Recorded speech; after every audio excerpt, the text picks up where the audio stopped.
From the Bob Mills Weather Center, meteorologist Stephen Nehrenz. A nice, comfortable day from a temperature standpoint across green country. Breeze is picking up. Some of us, though, getting a lot more sunshine than other parts of the area.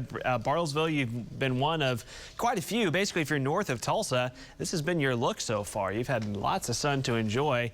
Here in the metro, clouds filling in. This is a look from Jinx, and then just to the south and east, or south and west, I should say, of the Tulsa metro, clouds have been stubborn. They've been pretty persistent so far today, so that's leading to some temperature adjustments here over the last few hours as we run you through the satellite and temperatures together. Did this earlier, but again, it just really illustrates the point pretty well. And of course, not surprising, right? The clouds are forcing, keeping temperatures kind of struggling a little bit more in our southern area. So Kemah 61, Bristow 62, McAllister 64, 60s in the metro, but then you get out towards, say, Stigler and Salsaw, Tahlequah, Pryor, Veneta, Coffeyville, Bartlesville, you're several degrees warmer than your cloudier counterparts, and that's generally how it's going to be this afternoon, warmer north and cooler to the south. This is kind of just the beginning stages of moisture increasing ahead of our Friday storm system on water vapor satellite, that large upper level trough taking shape across the west coast of the United States. We'll track this in as we kind of give you the jet stream pattern here. So that system comes diving south and then quickly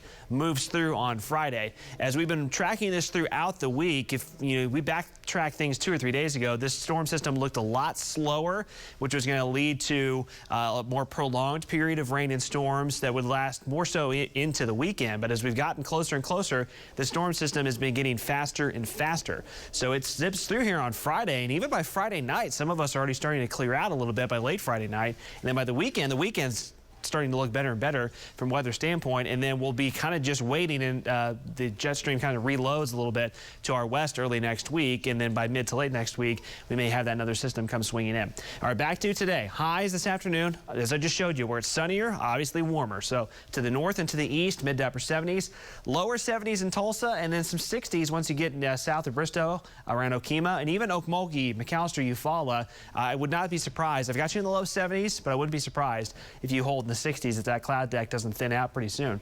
South winds stay steady overnight. Tomorrow morning, we're in the upper 50s to near 60. Clouds on the increase again. I think tomorrow, clouds a little more widespread, and they're probably going to hang around a little longer. So I've got highs mid-70s, upper 70s where it's sunnier, but kind of like today, wouldn't be surprised if we need to bring those numbers for tomorrow down just a degree or two. Now, tomorrow evening, we mentioned a lot of high schools have moved their games to Thursday night as opposed to Friday night. Jinx and Bixby was always going to be on Thursday. That game starting at 8 o'clock since it's nationally televised. Temperatures just fine, but it's going to be windy. South winds 15 to 25, near 30 miles per hour. Now let's advance this into Friday on Future View.